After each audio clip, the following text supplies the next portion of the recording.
Well, hello, and welcome to Gallifrey's Most Wanted.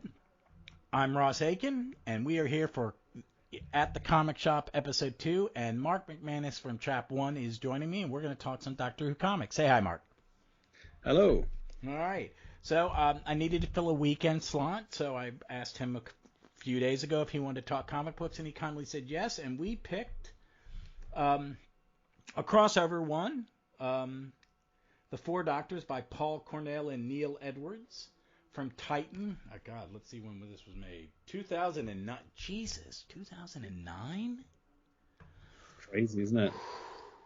Yeah, I really, when I see dates of New Who, and, it's been back on for, this would be the Horns of Nymon or something. You know how many years it would be? Yeah, we're getting in that far. But, we both read it in the collection. He just showing me a letter he got. He won his.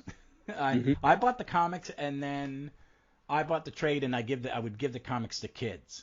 I had an agent whose sons loved. Every Christmas, I would go through my comics and just purge them and give them a box. So every Christmas, they'd get 200 or 300 comics. They got a boatload of Doctor Who, and she goes, "I wish you hadn't done that." Now they want to watch Doctor Who. It's like, man, my job is done. Peace out. Bye. So we're going to cover it is a Titan publication, and it's Paul Cornell, writer of Doctor Who novels and TV, and I guess he did some audios.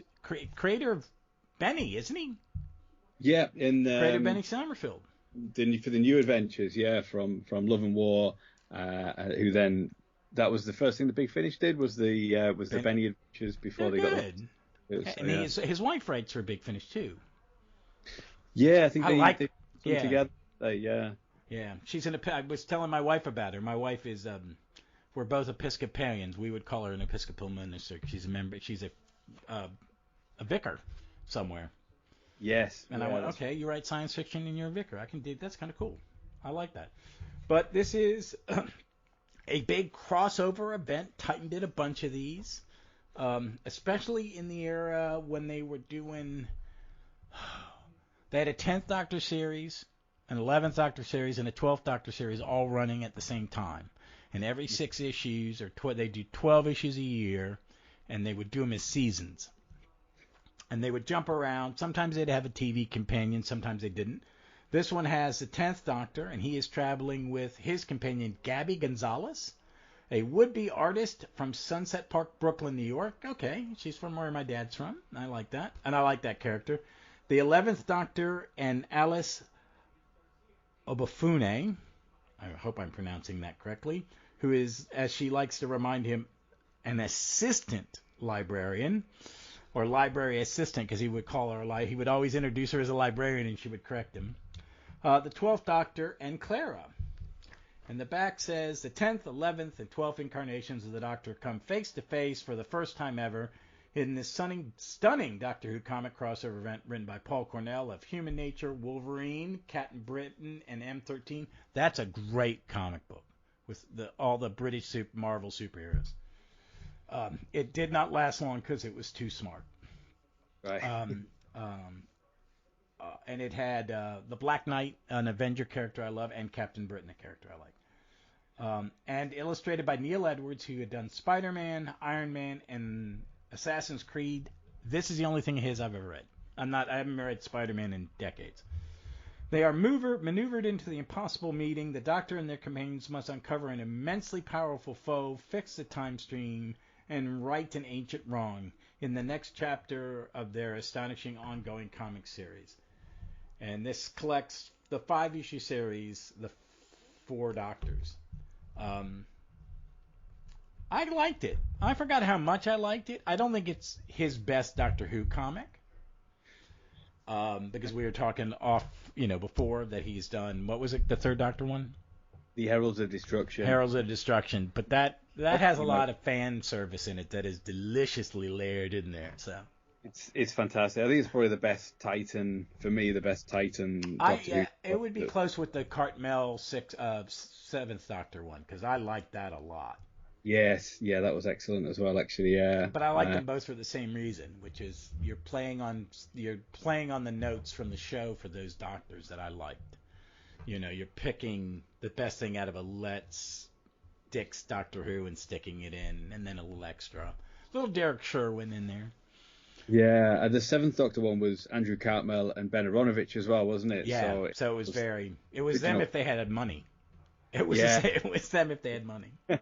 And they he brought the countermeasures team into it, reunited them with the Seventh Doctor and Ace, and it was in the Australian desert. So yeah, it was something they would have struggled to achieve in the 80s on the TV budget.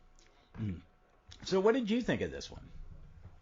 I thought it was brilliant. I think there is it's a really clever story, and there's a lot of fan service, but it's more subtle in this one, I think.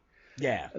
There's bits and pieces of sort of tidying up. So from Paul Cornell's own episode, Father's Day, he explains, he squares away the Blinovich limitation effect with the Reapers from that. So that's quite clever.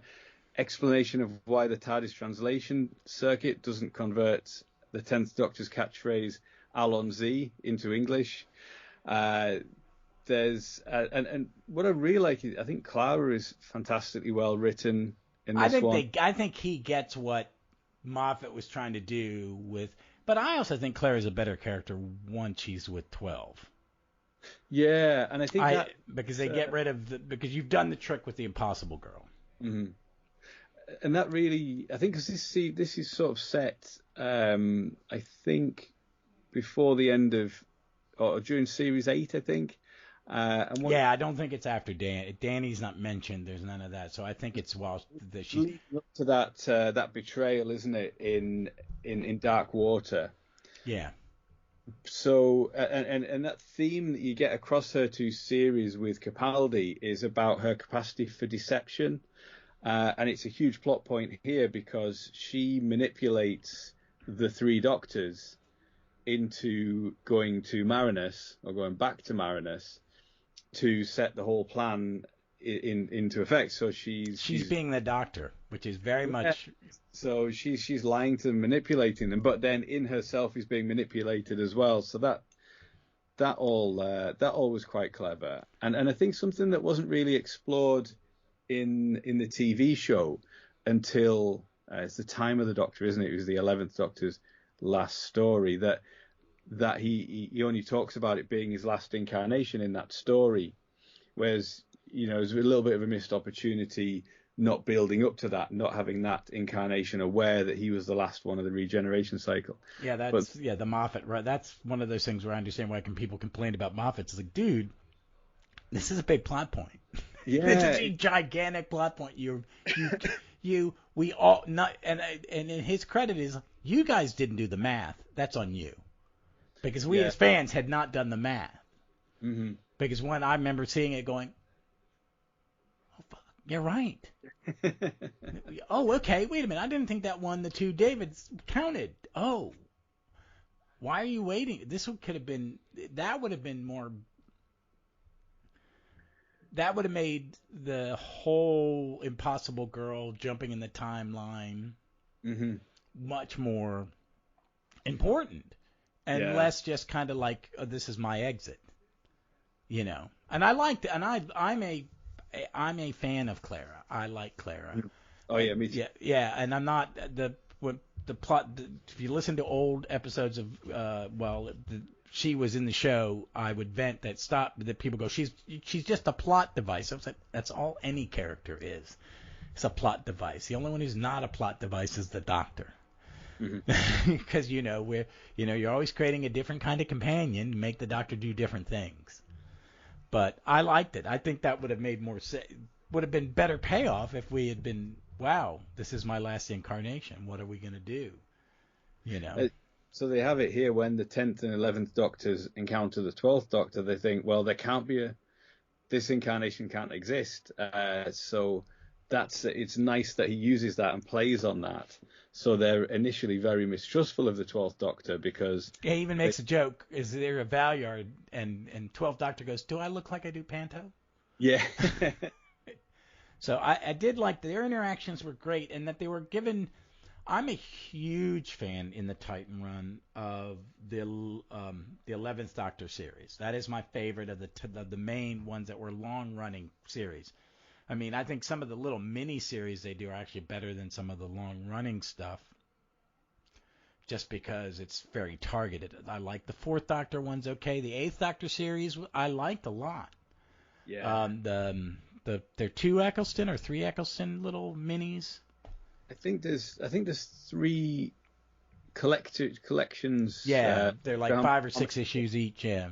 Yeah, and there's 3 trade paperbacks or collections of them at least. Yeah. And they're okay, but Al Ewing is a comic book writer who I like, and he wrote a lot of 11 early on. And he has written some. He just finished a run on Hulk called The Immortal Hulk.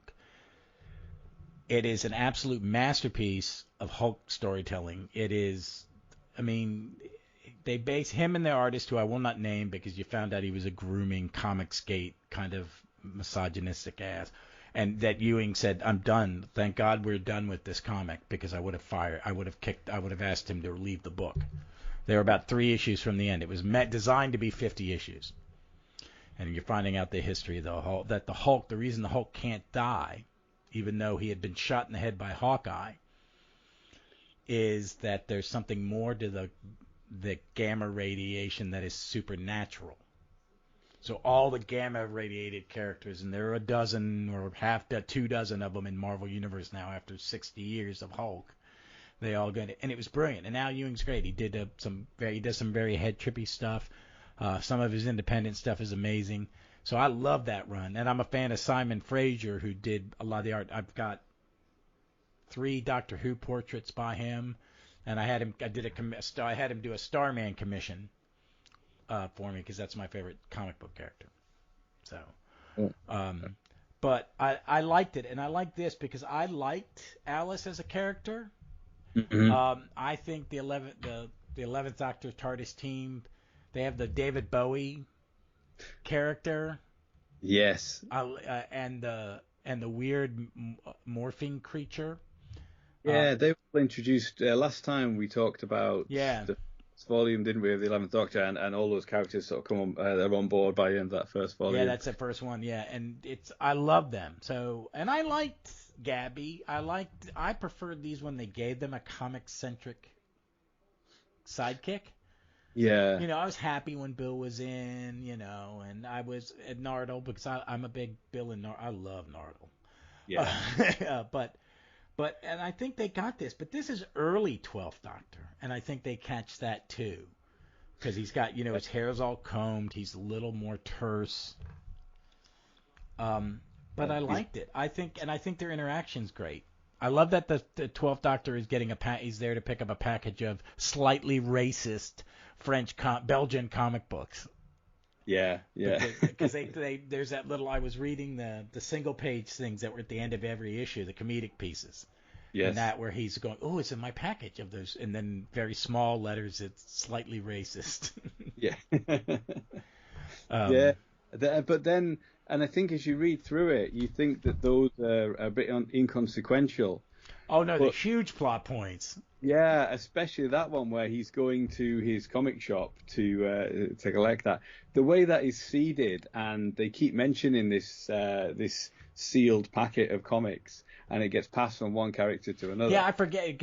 He's got it, then Clara's got it, and then Gabby's got it. Yeah. And then it's the big. Clever. And then it's a huge plot device at the end to kind of set the timeline straight. Because it's a little glass. It's a little weeping angel in a glass case. Yeah.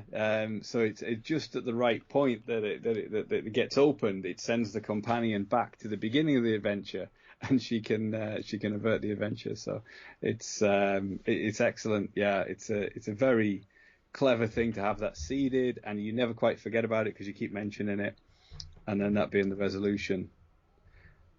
Yeah. I like that. I also like. What did you think of them bringing back we get a little cameo because they tease who's the 4th Doctor. Yes. That even on the cover of the trade, it's a white silhouette. So you're reading the first issue and go, oh, the 4th Doctor's a war doctor, but it's not.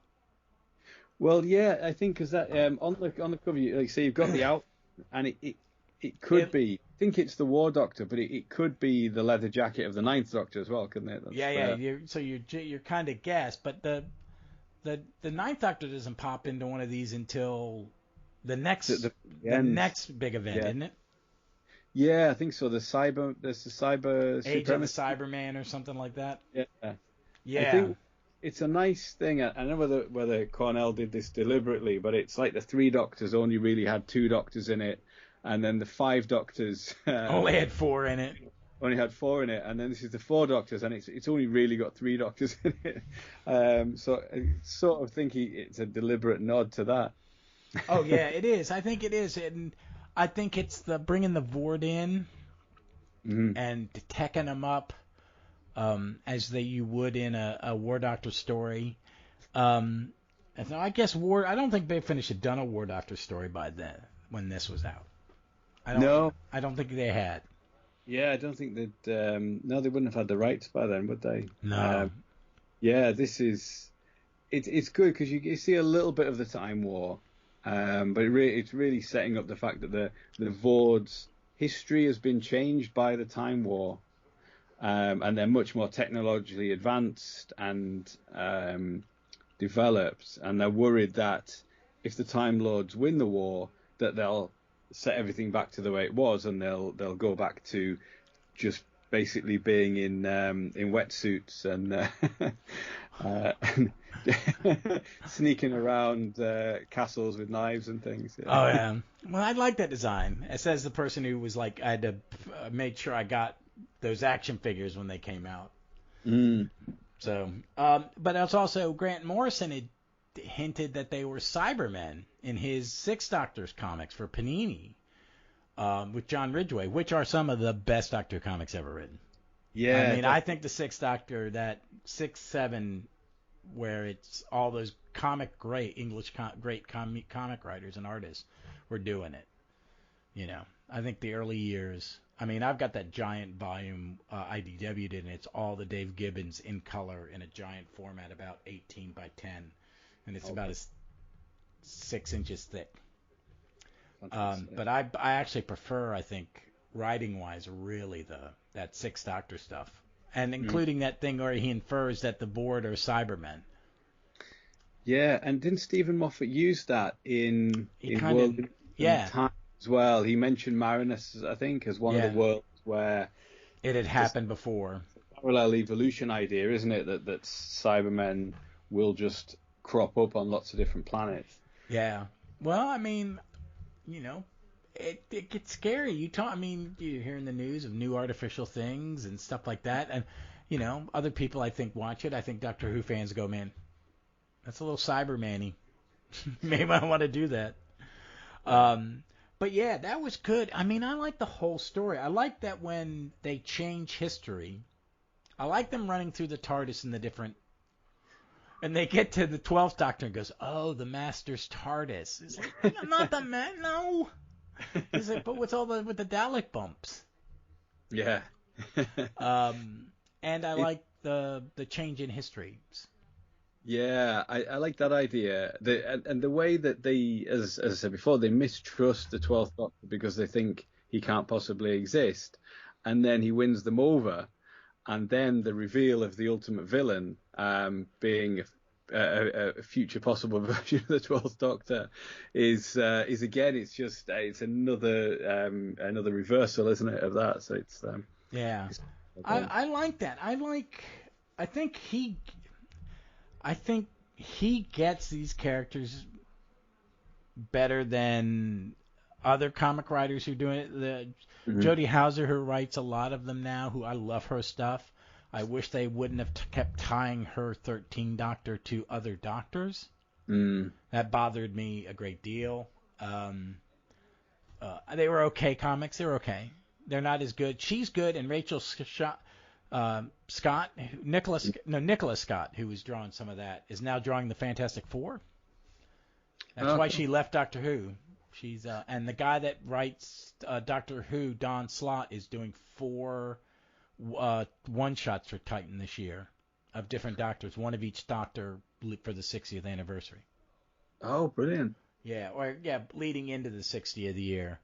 He's a really good comic writer. He did Spider-Man for about 7 or 8 years, and then he left to come to FF. He did something. He left to come to do FF. He's he puts fun in comics. He's a very fun. Like he tones down the angsty stuff and went. This is, well, it's Marvel, so it'll be angsty. But he's a good writer. He's a solid writer. But I think Cornell. I mean, Paul Cornell could be the script editor or the lead writer of a series of Doctor Who, and I don't think anybody would complain. I think he's got good ideas. Because these read like a screenplay or teleplay. That this is all dialogue that you would hear them say on television. There's nothing added. This could be shot as a show. Yeah, he really captures the voices, and because the thing that once the is it like the reality bomb? It's not reality bomb, is it? The continuity bomb. That's a great term for a TV show with a really steady. Yeah, I loved it. I giggled a little bit when I read that again. I went, "Oh, continuity bomb." That's a little poke at us, the fans that are always going, "What's canon and not?" Just be quiet. And he really hones in on these sort of key points from each of the Doctors, where they could have made a different decision. So for the 10th Doctor, it's whether he saves Will or continues to live, and with the 11th Doctor, it's about the wedding of River Song, isn't it? As to whether he goes through with resetting the universe, or whether he just sort of settles down with River Song in that weird 30-second, that 15 minutes of time. Yeah, where there's pyramids alongside steam trains. Meredith Vieira from our Today Show is on. That really bothered me so much. The American newscaster. That's from one of our morning shows.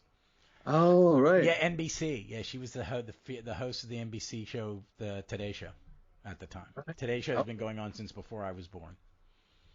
We have 3 of those each because we have 3 big networks: ABC, NBC, and CBS. All have a version, and Today Show is the Cadillac of it. It's the one that's always been, except for every once in a while, CBS or ABC would have a year or two, but that's the gold standard. That's the first, and it's been on since 1958, 59.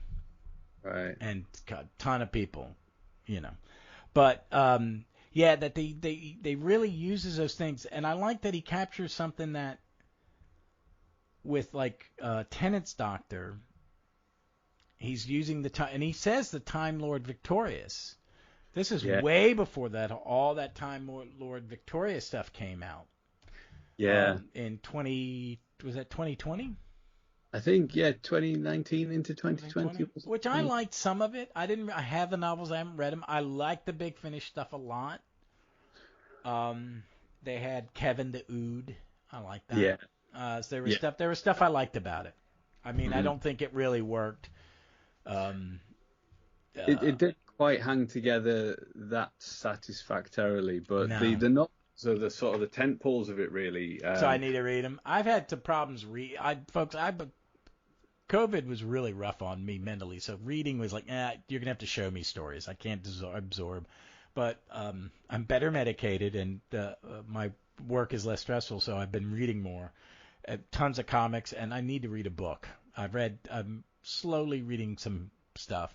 I like this. I read it in a single sitting twice. I did it twice in the last 2 days, so it was fresh. But I like that the Time Lord Victorious part in it, because I'm not the biggest Tennant fan. I loved him when he was a Doctor, as I love every Doctor when they're the Doctor. I don't get into this. There's, I was a Davison fan, and then Matt Smith opened his mouth, and I went, sorry, Pete. Bye. Yeah. Bye. You're number 2-ish, depending on my mood, but Matt's my Doctor. Mm-hmm. But there's an aspect of Tennant's character, and in Davies' RTD1 era, that he's not very nice all the time. I don't think Rose is meant to be nice. No. Yeah, I think people are now, years back, look back and go, she's terrible. No, she's just a person, and that's how people behave. She's not a bad person. She makes selfish decisions like every other human being on the planet makes. They're just painful. But there is that aspect that he wrote into it, Davies wrote intentionally, that people have to tell him this isn't a joke, and that he would make kind of curt decisions and judgments, and that I could see his doctor let Wilf die. I mean, his whole final story, you're really going, what? You're so freaking selfish, and it's a rough ending, and I understand why Davies put that thing, and I don't want to go. I like being me, that kind of narcissistic, because that doctor is more narcissistic. I mean, he's more full of himself than, say, anybody since Baker's. I mean, Colin Baker's is a bit like that.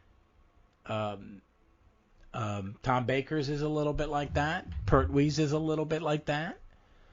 But it's really pronounced, and I like they went for that. That's the moment. Let's show him make that other decision. You could have had the one instead of he lets Bowie Base 1, everybody from Bowie Base 1 and Waters Morris die. I mean, that would be a simpler choice, that he makes the right choice and it causes all these problems. But let's show him make, which is unconscionable, the bad choice, the one you would never want to see the Doctor do on TV. Yeah, because I don't really like that scene. I think the Doctor as a hero should. I'm with you on that one. Even if he's having second doubts, I think the way that he played that out in front of Wilf, so that Wilf will forever feel guilty. Yeah, it's like, God, man. It's a lot to sort of lay on somebody. So even though Wilf. Well, I suppose Wilf never finds out, does he? Wilf will presume that he regenerated.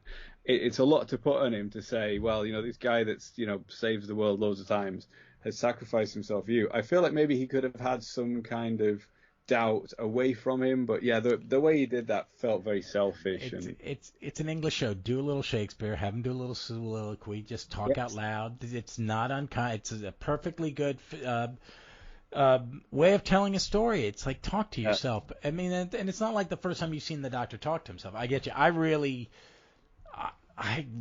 do not like The End of Time. I have huge problems with it on a lot of levels. I find the Davies era and even the Moffat era, sometimes the season finales are a bit much. Especially regenerations. Why are you showing the Doctor die on Christmas? Yeah. Really, man, their kids watch it. Don't put it on Christmas. I have a sad story. It's traumatic. People. I feel for all the Jodie fans. I'm a Jodie fan, but the people that Jodie has a segment of fandom that she's their first Doctor. Every Doctor is someone's first Doctor, and that first time you see your Doctor go is traumatic. And I think with End of Time, I don't think they do that justice. I think the scene with Wilf is bad. I understand the part with Donna, that he has to do something horrible that's going to kill him because it's the only thing to keep her alive. That's his sacrifice. It's not, he's going to give his life for Wilf, and then he's going to lose his best friend. That's what he has to do to save, what he had to do, to save the world. In the previous story, all these things tied together. So, but I like that they used at the Time Lord, the Doctor Victorious, that you could see the Tennant Doctor becoming, evil. Yeah, drunk on power of it. Yeah, for each of these incarnations, they are seeing the consequences of choices that they haven't had yet. So they're all this obviously because it's before he regenerates, because he's here. So the 10th Doctor hasn't seen that yet. The 11th Doctor, I presume this is set during that sort of couple of 100 years when he wasn't traveling with Amy and Rory. Yeah, it's before he met Clara. Yeah, so he has not met Clara yet. Had he met the other Oswald. Well, I think it for the 11th Doctor. I think this is set. You know, in the Impossible Astronaut, where the older Doctor appears to die. The one that turns up is 200 years younger. So there's 200 years of the 11th Doctor only occasionally seeing Amy and Rory, or not traveling with them for an extended period after he gives them the house in the God complex. So I think it's set then. So that's why he hasn't faced the events of the Wedding of River Song. And then because this is set during Series 8, the Doctor hasn't had the sort of the Dark Water, Death in Heaven, the point where Clara, betrays him and takes him to the volcano planet and stuff. Well, it was interesting that at the end they say that, because they say, well, why isn't the 9th Doctor here?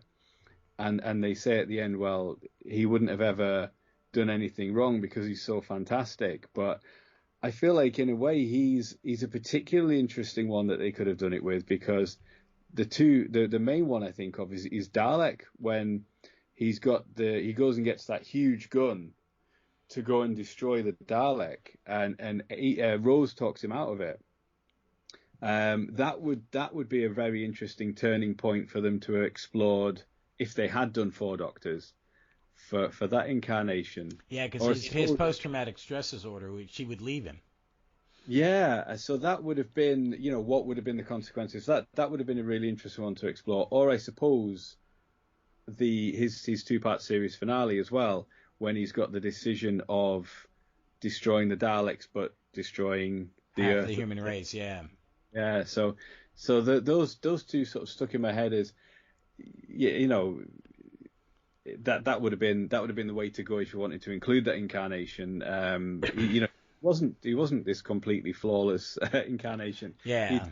He did have these moments of doubt, and when Rose needed to talk him round. Yeah, I like that they put him in it. It definitely that's another thing that kind of leads me to go, all right, this would be a TV script. I think Cornell said, I'm not going to do anything that wouldn't be done on TV in this one, and I don't think he does it in his other ones. Yeah. Except you're not going to go to Australia or Yeah. But what did you think of Neil Edwards' art? I think he's great. I think he captures a lot of the mannerisms, especially the 11th Doctor's body language. Oh my God, yeah, he does. He Looney Tunes that run, that gait. It's like it's very much that cartoon pinwheel leg inferring. I love it when he's being chased. Yes, yeah, and even because it's a bit of a plot point, even because there's the photo of the 3 Doctors together, which is what is given to Clara, that she tries to bring that about, and on it the 11th Doctor is gesticulating wildly like he does. Yeah. They're saying, well, can you? And he says, yeah, I can control it. I can not do it, and then he can't control it because he keeps doing it, and that's how the photo ends up getting taken. So yeah, I thought the likenesses were very good, and in particular because the 11th Doctor had such distinctive body language and stances, he captures that well. Yeah, I think there's I was trying to think of an American comic artist that he reminds me of, because I'm going to go to superhero comics because that's the main thing I read. But there's a realism to it. I see a little bit. I could see this being in an X-Men book in the early 2000s. I really can.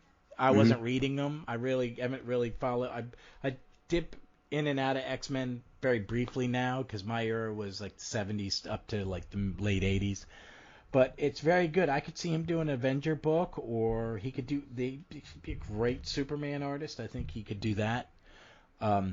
Because there are times where if he's giving you just their face, it's very much they look like the actor. Mm-hmm. But he doesn't try to do that all the time. He lets them be cartoony, like when the 11th Doctor's running. Mm-hmm. There are some panels. Just River Song just looks very little like Alex Kingston in it. Yes, she looks a little more like Little Orphan Annie.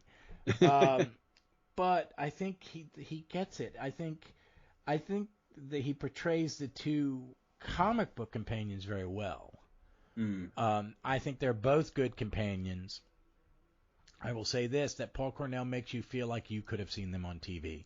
That they're not, oh, this is a comic book companion. It's Sharon from this. It's, all the times they've inserted characters. I mean, I think there's some great comic book only companions. Frobisher.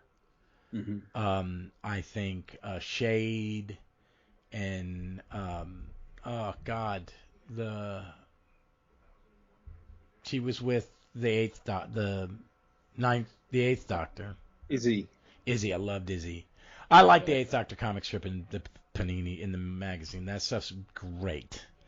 But there's some good. But I really like Alice and Gabby a great deal in this. And I didn't really get in the 10th Doctor stuff I read. Gabby sometimes I liked and sometimes I didn't. It was really, I felt that his comic was a little up and down for my taste. I have yet to really read most of the Capaldi. I got them all. I have read all the 13th Doctor, and some of it I've liked. A little too 11th Doctor heavy. And the last thing Titan did was 8th Doctor, 11th Doctor team up with Rose. Right, yeah, I haven't seen that yet. It's okay. It's either Rose or 11. It's just stop it. It's really just... There's some other stuff you can do. It's a lack of imagination, and I think Titan got really spooked that when they were doing 3 books, it just didn't sell that well. I think at that point Moffat was running the show, and he just didn't pay attention, so he didn't. I think Davies and Jane Trantor and Julie Gardner are really big on promotion and talking about everything. Something came up in the news again this week, and it popped up on Twitter, is that when Mal Young was talking, Mal Young started talking about Big Finish, and Davies goes, I'll take care of it. Because he didn't want it to go away, because he's a fan like us. And he also understands that more content is not a bad thing. Yeah. Because you want to give fans something to do while we're not doing it. Because if you don't give them a little bit, they're going to go somewhere else for their entertainment, and they may not come back. It's why Star Trek had comics in the toys. It's why Star Wars has it. I mean, they get that aspect of nerds. Yeah. There are a lot of shiny objects in the store shop window. People go, what, are you a Doctor Who, a Star Wars, or a Star Trek fan? I'm all. You watch it all? Yeah. I'm a nerd, and I was a nerd starting in the late 60s. So where Star Trek was on every day, we watched the same 79 episodes in a frickin' loop until the first movie came out, and then I got Next Gen, and then all this, and I was jonesing for it. So now I kind of go, I'll watch some Star Trek, I'll watch some Doctor Who, I'll watch some turned me on to Supernatural, religious superhero comics, stuff like that. Is like there's a good thing about keeping it in the mindset, and I don't think Moffat really cared, but Moffat was also going, I'm not going to stop doing my other projects. Yeah, and I think the thing that Steve Moffat specifically said he did was to leave gaps for Big Finish as well, didn't he? So he's that they needed that for the future when hopefully his doctors come aboard. Well, he would have been a Big Finish fan if they had let him create his own doctor. But they're all friends. That's the thing, is like when people talk about Davies and, well, is he making a picture? It's like, these guys are friends. Don't infer anything political in it, because they're not playing that game. I don't think they do. I think Davies knows that he's not trying to fix anything. He's trying to do the Doctor that he does, that he's going to do in 2022. You know what I mean? It's Russell Davies. He's smarter than the average bear. He is probably one of the great TV writers of in your country's history. He is on he's on a level for, we would say, David R. Kelly, who does a lot of our kind of quirky dramas, Picket Fences and Boston Legal, and I mean that's an equivalent to Generation Before. I don't think we have anybody like that, right? Shonda Rhimes, who does a lot of our big dramas, but our dramas are really heavy-handed. Yours are short. There's a good thing about British television, because it's compact. You're only getting 6 to 10 episodes of something. You're not getting 25, which is just a lot of. There's a lot of filler, and that's why I like American TV's adapting that. I like Kurtzman Trek. I like the modern Trek. I got a dark Trek story. I'm a Deep Space Nine guy. Discovery started really dark. It is very warm and fuzzy now. I love Strange New Worlds a lot. It's fun. It's beautiful and it's fun, and they've got money. And and I like Lower Decks. I think it's hysterical, and it's just a big nerd. It's a bunch of Star Trek nerds going, how many Easter eggs can we put in this, and not distract from the story? But I think that's what the comics are in this era. This is pretty much Big Finish and Titan were the two things that Moffat kept going. Mm-hmm. And latterly as well, since Russell T Davies left, you've not had a series consistently every year, so the spin-off stuff has become more important because, like you say, it sustains you during those gaps.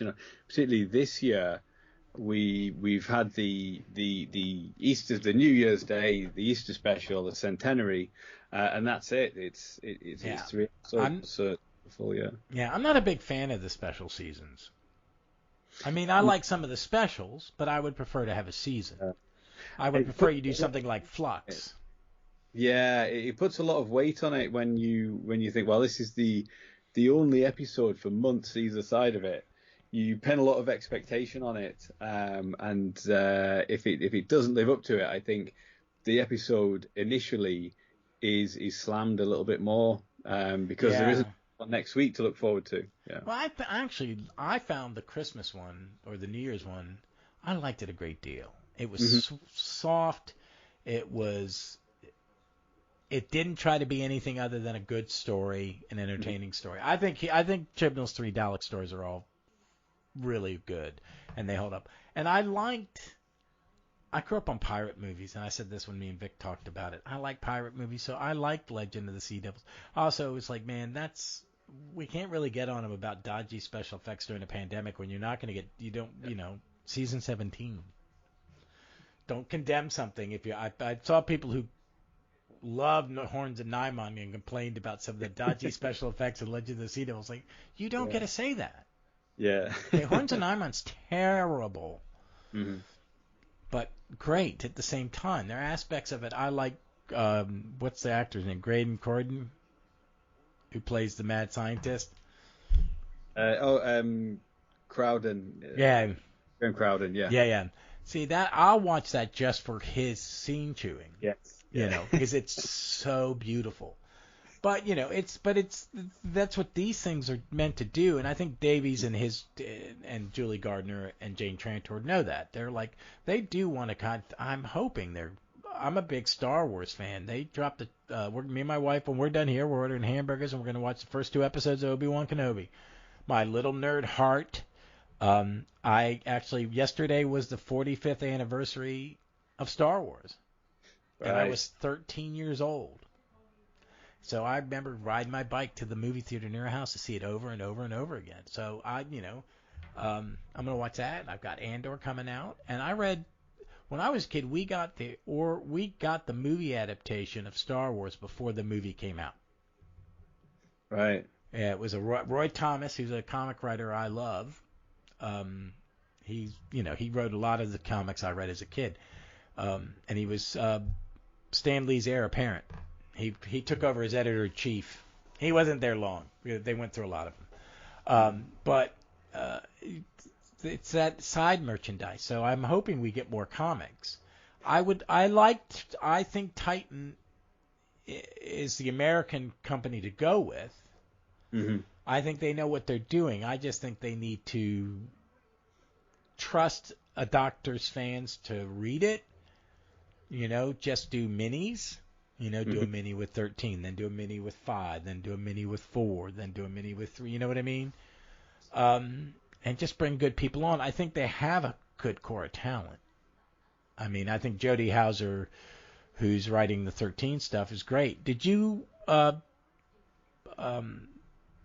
next thing Titan's doing, because they're only doing 5-issue minis, that's what they're actually doing right now. It's just one 5-issue mini, take a month off, and then another one. The next one is The Fugitive Doctor. Yeah, so that's And coming. yeah, Yeah. and I got the free comic for Free Comic Book Day. I made my wife pull one, and I sent one to Graham Ward, who is Robots of Death on Mm. Twitter. Because me and him, I send him Eighth Doctor novels, and he sends me some of the Doctor Who stuff I can't get. He sent me a handful of Tintins and Asterix too.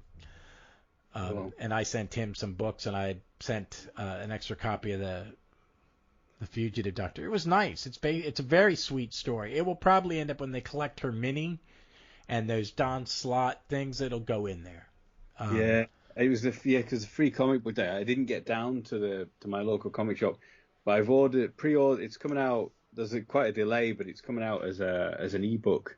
So I've pre-ordered that on Amazon because it's still free. But I don't think it's out for a little while yet. But Okay, that's yeah, cool. to get I'm more. learning how to read comics digitally because I've gotten rid of a lot of floppies, and to save money, I'm investing in hardcovers and trade backs. Hmm. So I don't have any of my Marvel and DC pulled because I can read them 3 months later for not for free, but I pay $9.99 for DC a month and $7.99 for Marvel a month. And I mean they have gaps in their gold and anything pre-75, which bugs me. But I've got I've got 11 volumes, 12 volumes of the All-Star Comics, which was the 1940s Justice Society, which is very dated, and I like those things, and I'm finding collections, and I'd like to get more. I don't have. I'm going to start selling off more of my Doctor Who magazines, so it means I'm going to be giving up the comics. But I've never gone back and read the comics in the magazine. It's cumbersome, Yeah. so I want to kind of wait for sales or look on eBay for someone who's got a copy because I don't have all the Panini stuff in trade. I'm missing big chunks. And I like their trades. I bought some of Scott Gray's Hmm. signed. Is it Scott Gray? No. Yeah. Yeah, Scott Gray. Yes. Some of Yeah. his. He sells them. I got a few of his signed. Uh, I got it's an 11th Doctor story with Barbara and Ian. Hunters of the Burning Stone. Yeah, I have that little card that Yeah. came with the Doctor Who magazine. I framed it. That's hanging on my office wall. I love that story. So Yeah. I'd like to get more of those. I would like to get all the Titan stuff that I don't. I have maybe a dozen of these trades. I would eventually like them all to be in trade. Yeah. I've collected a lot of those in hardback. I got one hardback, I think. Over here, because these comics, they're not that easy. You can only get them over here from specialist comic shops or Forbidden Planet, because they're American imports, I think. But Forbidden Planet does the hardback trades, and every so often they have a really good sale on them. And sometimes you get them as usually they go down to $4.99, but sometimes they go as cheap as $2.99. So whenever they have a big sale, I've been buying up the ones I don't have. So I've amassed over the last few years a There are a collection. lot of them. I looked Yeah, in the back of the Fugitive Doctor comic and went, man, I got a lot to go. There's like 40 of these things. But yeah. they'd look nice, all of them. If I have them all in one type of format in line, I was interviewing a guy named David Banks. But you see behind, folks, you can't see it, but he can. That's the cover to a comic called Micronauts, which was a toy in the 80s. And Marvel had a license to do a comic based on it. Well, the comic's amazing. I mean, the comic was really top flight Marvel space opera comic, but they don't own the license anymore, so they can't reprint it. And this guy David Banks is taking issues and he's cleaning up and giving digital files. And when done, he's going to give it to Marvel and go, maybe you could get one volume. Come on, get Hasbro to let you do a hardcover. It would be what the omnibus comics, which are the ones that are about 10 inches thick hardcover ones. I'm getting some of those because they're some of the stuff I've never seen reprinted is coming out in that format. Do that. But we were joking about he's had some of his comics physically bound into books.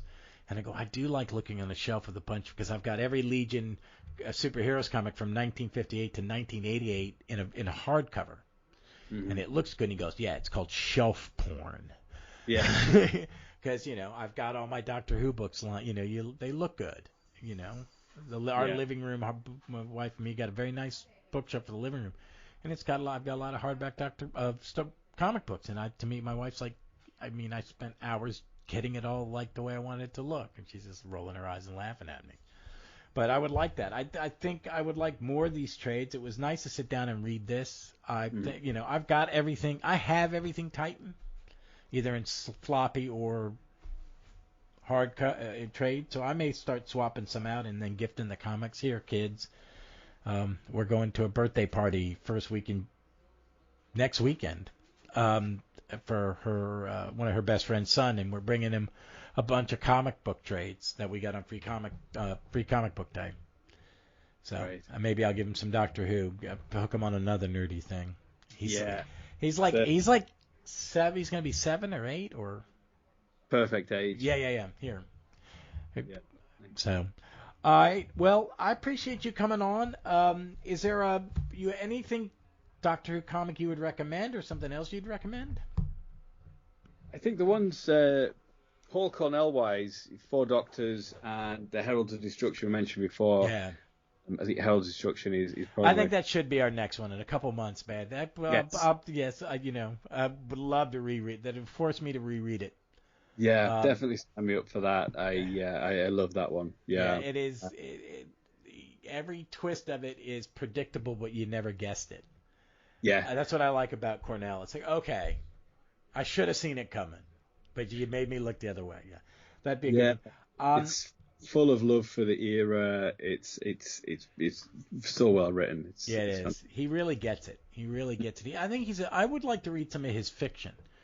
I heard his novels are good. Yeah, actually, that's what I'll recommend. He wrote a book called Chalk. It must be about 5 years ago, and it's one of those books that really stays with you. I don't want to even say anything about it. It's a terrific. I'll book. check it out. I mean, I like books like that. Someone gave me a book called The Passage, which was about a biological plague that creates vampires, and it's told in jumps around from before it happened to 80 years later, and it's all you're reading clips from a new Bible that's come in after the fall of man, scientific stuff, and then people's recollections. So you're reading it from first person recollections, kind of like World War Z, but not written as if you're reading a textbook. It's a novel that has things that tell, okay, we've moved to this time period. And there's this guy that we're only going to go call him the man in the window. And then later you find out who he is because so that stuff. I like something when you read something and someone's handed me something I haven't read and I know nothing about it. And I'll give his a chance. I wrote that down, Chalk. I will check that out. I would recommend Doctor Who comic wise. I would say any of the Titan stuff, but if you're looking for something really good, check out the second or third volume. We've already talked about the first volume, the 11th Doctor. Check it out. It's a lot of fun. Mm-hmm. Alice and the Doctor and those groups are really good.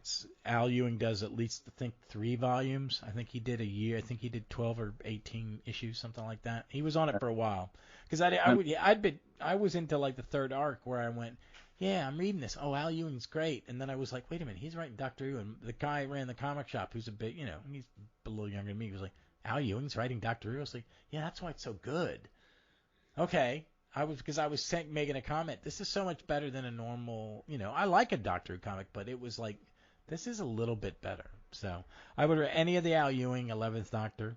And Abzum Dark comes into them as well. I love him. So I recommend them for that alone, I think. Yeah, I forgot he was in those. I'm a big there's a bit of love to Steve Dillon in some of the art too, who created that. And I admit that when he passed, I was very upset. Yeah. Did you ever read Preacher?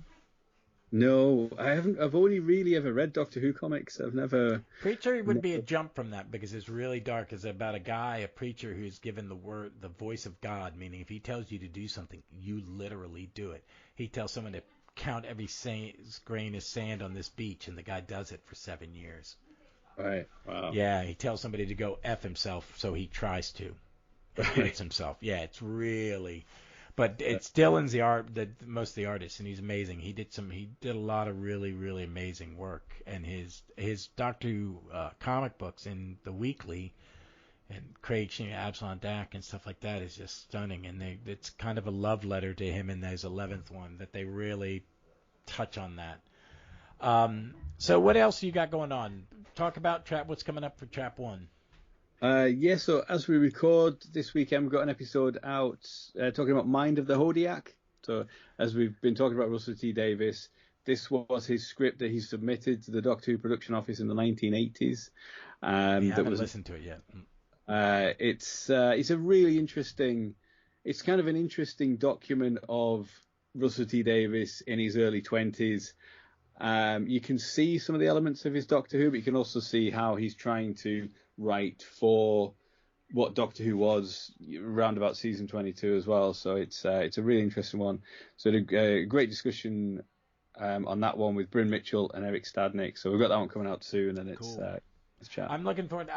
I'm behind. We got way behind on Doctor Who magazines. I was ordering them online or getting Graham to send me a couple of the chronicles and stuff, but they're all starting to flood in. And I think the first issue that I don't already have is the one with that on the cover. So I was holding on it. Me and Jeff just covered the first Doctor, the Outlaws miniaturist set, which we both loved. But I also want to talk to him about the new War Doctor, and on I'm up to old friends with Eighth Doctor. The next one I'm supposed to listen. Next one I'll listen to is the one with the Brigadier. Yes, that's So there's I've got all of those to catch up with as well. Other than Old Friends, which there is a Trap One podcast about as well. So if anybody else has listened to that, if you want to hear our discussion, then that's a nice podcast. Yeah, folks, it's a good podcast to listen to. I've been lucky enough to be on it. I talked about one of the second doc. It was the Cybermen one.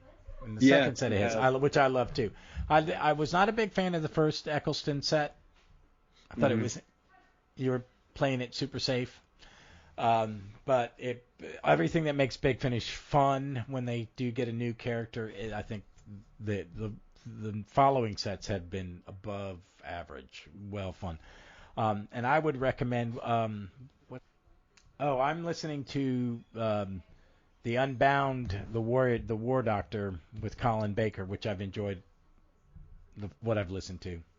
So I'm playing catch up as well. Yeah, the most recent one I've listened to is the Fourth Doctor solo box set. No, I haven't bought that yet. I want to. I actually I'm American. All we had was Baker for a year, so you get Baker burnout. Right. But I really have found that I like the Tom Baker sets a great deal.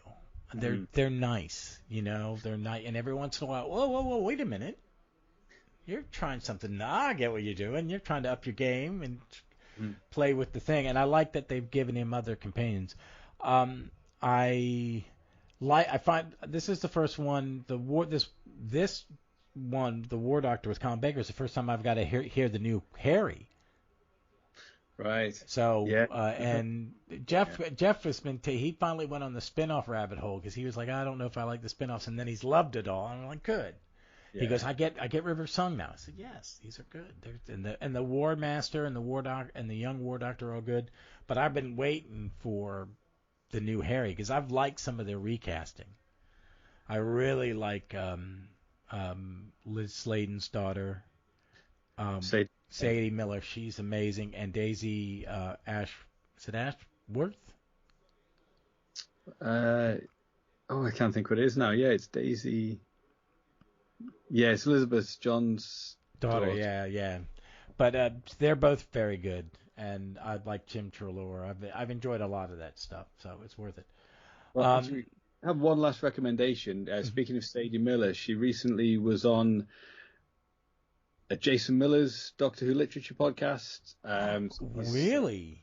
Yeah, he's behind. One of the Trap One hosts who's got a literature podcast where he goes through the Target novels. Yeah, I've been on Myths of Mars episode. He spoke to Sadie Miller, so it's a really nice interview.